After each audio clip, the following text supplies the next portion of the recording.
ദേശീയപാതകളിൽ യാത്രക്കാർക്ക് ആവശ്യമായ വിവരങ്ങൾ നൽകാൻ QR കോഡ് സൈൻ ബോർഡ് സ്ഥാപിക്കാൻ ദേശീയപാത അതോറിറ്റി. റോഡ് പ്രോജക്ട് വിവരങ്ങൾ മുതൽ എമർജൻസി ഹെൽപ്പ് ലൈൻ നമ്പർ വരെ ഇതിൽ ലഭ്യമാകും. തൊട്ടടുത്ത ആശുപത്രി, petrol pump, toilet, police station, toll പ്ലാസയിലേക്കുള്ള ദൂരം എന്നിവയെല്ലാം സൈൻ ബോർഡ് സ്കാൻ ചെയ്താൽ ലഭിക്കും.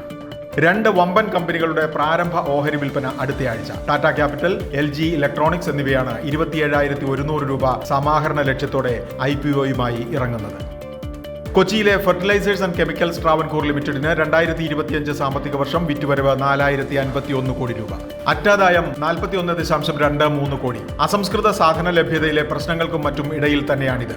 UP, ഗുജറാത്ത്, ഛത്തീസ്ഗഡ് എന്നിവിടങ്ങളിലേക്ക് കൂടി കാലൂന്നാൻ ഒരുങ്ങുകയാണ് ഫാക്ട്.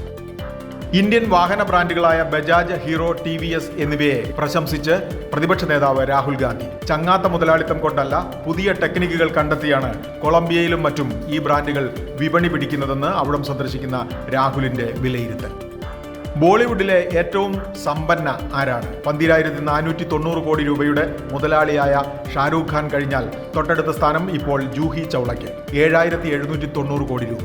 ഹുറൂൺ ഇന്ത്യ ലിസ്റ്റ് പ്രകാരം ഋത്തിക് റോഷൻ, കരൺ ജോഹർ, അമിതാഭ് ബച്ചനൊക്കെ പിന്നിൽ. കഴിഞ്ഞ 2 വർഷത്തിനിടയിൽ ഒറ്റപ്പടം പോലും ഇറങ്ങിയിട്ടില്ലെങ്കിലെന്ത്? കൊൽക്കത്ത നൈറ്റ് റൈഡേഴ്സിന്റെ സഹ ഉടമയുടെ ഒറ്റ വർഷത്തെ വരുമാന വളർച്ച 69%. ബിസിനസ് വാർത്തകൾ വിശദമായി അറിയാൻ ധനം online.com.